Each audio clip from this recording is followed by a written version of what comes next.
In today's video, I'm going to teach you how to create a new page in Goodday. We'll walk through this process from start to finish so that by the end, you'll know exactly how to add a clean, empty page and give it the right name for your project or workspace. I'll also share a few quick tips along the way to help you stay organized. First, make sure you're logged into your Goodday account and you're in the workspace or project where you want this new page to live.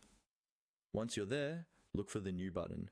This is usually located near the top of the interface and is your starting point whenever you want to add something new, like tasks, projects, or in this case, a page.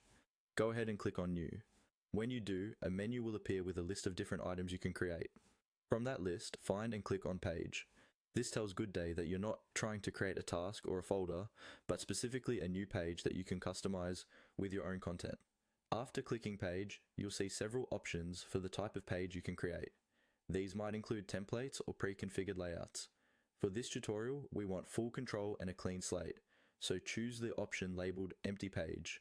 Clicking on Empty Page will open a brand new blank page that has no predefined content or structure. Now you're ready to give your page a name. At the top of the new page, you'll see a field where you can type in the page name. Click into that field and type a clear descriptive title.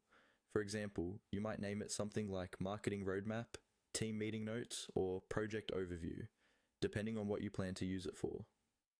Choosing a good name is important because it helps you and your team quickly recognize what the page is for when you're navigating through Goodday later. Try to keep it short, but specific enough that it stands out from your other pages. Once you've entered the name, your new page is essentially created and ready for you to start adding content such as text, images, or embedded resources, depending on how you plan to use it. And that's all there is to it.